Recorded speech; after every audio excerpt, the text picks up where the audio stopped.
Hey there, my name's Yasmin and I'm 32. I lived with someone who I would call crazy. And I don't use that term lightly either. My husband was truly something special as he would constantly berate and emotionally abuse me. This all started when he lost his job and had to rely on me financially to pay the bills. I work from home as a content creator and affiliate marketer. In this day and age, such jobs sell. And unfortunately, my husband was still of the firm belief that what I did for work was not considered work. He held these beliefs whilst maintaining the very accoladed and envied position as CEO for a firm. Unfortunately, he was let go of due to a very disheartening situation that led the company to completely go down and crash into flames. Ever since then, I've been holding down the fort and providing for my man, and it was during this time that he saw just how much money I was making. Even as an up-and-coming affiliate marketer and content creator, the amount of money I received was a lot. I would be making upwards of $15,000 per month, but Oliver didn't pay much mind to this when he was at his job, because he thought that I wasn't making money at all.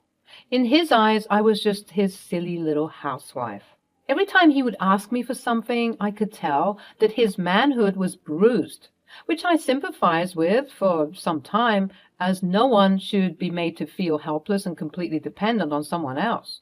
However, his bitterness was growing, and it became a complete turn-off not too long after he started his antics of being rude and disrespectful to me. What would make matters worse is that his mother, Beatrice, who he loved most in the world, had no idea of him getting sacked. She was still under the impression that he was providing most of the household income, but that couldn't be further from the truth. She too, like him, was under the impression that what I did for work didn't constitute real work, and so this was a lovely facade that Oliver tried to keep up. When I first sympathized with my husband's feelings of dejection and melancholy, I agreed to play along with the idea that he was still working hard and that I was still relying on him. But recently, I've been battling with the thoughts of just blurting out the truth because I genuinely don't appreciate the way he's been treating me as of late. Yasmin, just to let you know, Mom will be here in a couple of hours, so you need to prepare something for her. I think it would be better if you'd prepare it for her since I'm working. I have several deadlines I need to meet, and all you're doing is playing video games all day. Begrudgingly, he went to the kitchen and prepared a meal for his mother, and by the time he was done, she arrived. "Oh, my lovely baby boy, how are you?" "Oh, just wonderful, Mom. Had a long day at work today, and now I'm exhausted, but never too tired to see you." "And Yasmin, where is she?" "Oh, she's just in the study, taking up a lot of space, as usual, for her work projects." They cackled like two villains. But little did they know I was already on my way to the front door when I heard the doorbell, and I heard everything that they were saying. Nonetheless, I held my tongue and strode in, acting as if I didn't just hear their hurtful commentary. "Beatrice, you look lovely as usual." "Yasmin, you look fat. Are you getting fatter? Are you pregnant?" "No, Beatrice, I'm not pregnant. I suppose I might have put on a bit more weight, but such is the life of a lazy housewife, I suppose. I mean, she just sits around all day while I go out and work. Of course she'd get a bit plumper, Mom." I shot him a death glare, and while Beatrice was laughing at the joke, he gave me a sheepish look, as if to say, "Please take one for the team." We proceeded to make our way to the dining table where the food had been set. But to my surprise, everything looked awful. The table wasn't set properly. It was set haphazardly, as if the person, Oliver, setting the table was forced to do it with one hand tied behind their back and their eyes closed. "Goodness gracious me, Yasmin, how could you set the table like this? It looks awful." For once in my life, I agreed with her. Biting back the urge to expose this secret, I let out a, "I must have just been extremely tired. My apologies." All the while looking at Oliver intently, trying to figure out just how someone could be that stupid. I pulled his arm, forcing him to come with me to the discreet lounge area so that I could talk freely. Why would you set the table like that? To teach you a lesson. Excuse me? What lesson? You tried to embarrass me by making me do the work in the kitchen, so now I had to embarrass you in front of my mom to show you that I'm still the head of the household, and I'm still in charge around here. Just because you're the one who's making the money, it doesn't mean that you get to disrespect and demean me in this way. When I tell you to do something, you do it. Got it? He stomped off to rejoin his mother, leaving me with my jaw on the floor because I was completely shocked that I had just been spoken to in that way. If I'd known that Oliver would treat me this way when walking down that wedding aisle, I'll tell you that I would have turned around and walked in the opposite direction. After composing myself, I rejoined them. Yasmin, did you find this food in the bin? Why does it taste so awful? Honestly, with the way you treat me, I wouldn't be surprised if you were trying to kill me. Before I could even defend myself, Oliver interjected. Honestly, I don't even know where I found her, Mom. You'd think with spending all that time in the kitchen that she'd learn a thing or two, but no. They burst out laughing, and I just sat there, shocked that all of this was going down. The afternoon went on with us chatting casually on the table with occasional moments of beating down on my character as a lazy housewife. The insults were subsequently paired with endless praise for my hard-working husband. Little did Beatrice know. You know, I've wondered why Oliver hasn't taken me on a special vacation. With all that money you're making, you should take me somewhere. And it had to be somewhere lavish, like the Four Seasons. Feeling a little bit peeved and petty from everything that was going on between Oliver and me, I decided to chime in. Oh, how about a vacation to Dubai? It's not like we can't afford a night at the Burj Khalifa. Oliver shot me a look of hatred, and I shot one right back. But what happened next was the beginning of a very messy series of events. Oh, darling, this is a trip for working individuals. Poor thing, she probably won't understand. How do I put it in layman's terms? You won't be coming with us because, well, every day is like a vacation to you, right? It simply wouldn't be fair. Yes, Yasmin, it wouldn't make sense for the lazy housewife to go. They started cackling their evil and maniacal laughs once more, and at that point I snapped. I stood up, hit my hands on the table to demand attention, and said, Actually, I do deserve to go on this vacation because I've been the one working tirelessly, day in and day out, just to provide for your selfish and inconsiderate son. Beatrice looked confused, and Oliver began to seethe. I don't care that you'll be mad at me. I have to speak my truth. Beatrice, your precious little boy, who is rich, had been laid off from work months ago. I've had to be working constantly just to provide. This table set that you're eating off of, I bought that with my money. The nasty food that was made, all from groceries that I bought with my money. And even the food itself was prepared by Oliver. He's the one who's been doing the cooking and cleaning. He barely does that either. It seems to me that he's the lazy housewife and not me. The house was completely silent, and then, after moments of deafening silence, something strange happened. Beatrice began to laugh. Oh, my goodness, Oliver, you didn't tell me that your wife was a comedian. What? Oh, yes, Mother, she was just joking. You know, she's into things like dark humor and whatnot.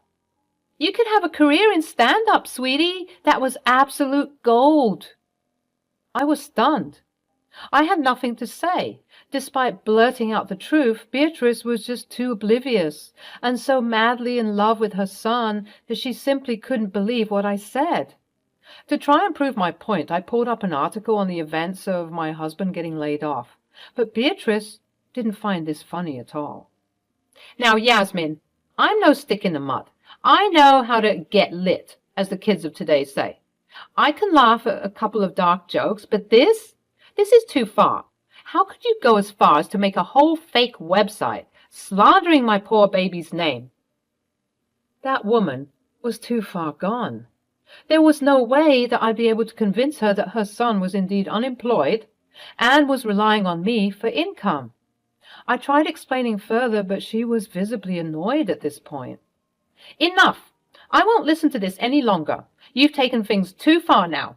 How can you slander your husband's good name and make it seem like he isn't taking care of his home? Just like you, Beatrice.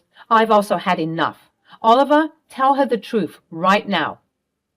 We both waited with bated breath for Oliver's answer. He finally said, I'm so disappointed in you, Yasmin. How could you take that joke this far? I was completely floored. I had nothing left for these idiots who were standing in my home. I simply couldn't speak. I was so shocked. In my state of complete disbelief, Beatrice began to yell and throw all sorts of insults in my direction, saying that I'm an awful housewife for making up a fake website that detailed my husband being let go. Do you know where you'd be without Oliver? On the streets. That's where. You have to take this down right this instant. I've been telling you that this isn't my website. It's a legitimate news place that shares local news. Nonsense. You're just trying to make him look bad. This went on and on into the late evening, and Oliver was backing up his mom, attempting to gaslight me into believing that I was the crazy one. What happened next shocked both of me and Oliver. Oliver, my baby, you can no longer stay here with her. You have to move into something better since she doesn't know how to appreciate her man. Let's teach her a lesson. I've been looking at places to rent on Zillow, and we have to go to this marvelous place on Palm Island. I think a couple of months away from her will teach her a valuable lesson. I could see the panic set in on Oliver's face. Palm Island? That was an expensive neighborhood. There was no way that he'd be able to afford that. Oh, Mom, I don't think we need to be that rash. There's no need to teach her a lesson. I think she's already learned it. I will stay here and take care of her. Without me, she'd be nothing after all. Right, Yasmin? I could see that he was looking for me to confirm his false narrative. He wanted me to play along, receive a final earful from his mother, and have our lives proceed as usual, with Beatrice under the impression that I do nothing while he brings in the big bucks. But I wasn't going to have that. Not this time. Oliver, I don't think I've learned my lesson. I'm ungrateful and I need to be put in my place, right? Fine, no problem. You and your mom can rent a place on Palm Island, and I'll be here, wallowing. Ugh, the cheek! You'll be sorry, Yasmin. Just wait. You won't enjoy the lovely house with us. You'll be stuck here thinking about what you've done. All of the blood from Oliver's face drained. He looked like he'd seen a ghost, but I know the real reason why he looked like that. He was doing mental gymnastics, trying to calculate how much he had left in his savings. I laughed internally, just waiting to see how this would all go down. Beatrice made it a show to call Harold, who was a famous landlord that she knew, requesting if he could especially allow her and her son to move into one of the listings she saw. She put the phone on loudspeaker so that she could flaunt and gloat. Harold, darling, remember that house I saw on Zillow? Is it possible if you could bring over the paperwork, as I would like to move in? Wow, that quick. We talked about this just days ago. That property is quite an expensive doll. Are you sure? I'll be moving in with my son. He's loaded. He's going to take care of everything, won't you, sweetie? Oliver sent over a curt and shy nod. Well, that won't be a problem then. Just send over the necessary documents and we'll begin the move-in process ASAP. After cutting the call, Beatrice insisted that Oliver shan't stay another night in this wretched and ungrateful household. Beatrice wanted to stay with Oliver in some luxury hotel until they were able to move into their house, which costs 5 figures to rent per month. Oliver did his best to stay, knowing that his funds were going to be depleted before his very eyes, but still refusing to just say the truth. It's a shame how someone can be so narcissistic that they wouldn't be able to admit a simple thing to avoid drama and chaos. Nevertheless, I didn't stop them. I even went as far as to pack up his belongings and send them off to wherever they wanted to go. Oliver was sending me text messages throughout the night, begging and pleading with me to say I was sorry so that he could feign feeling bad for me and subsequently come home to take care of me. But I wasn't having any of that.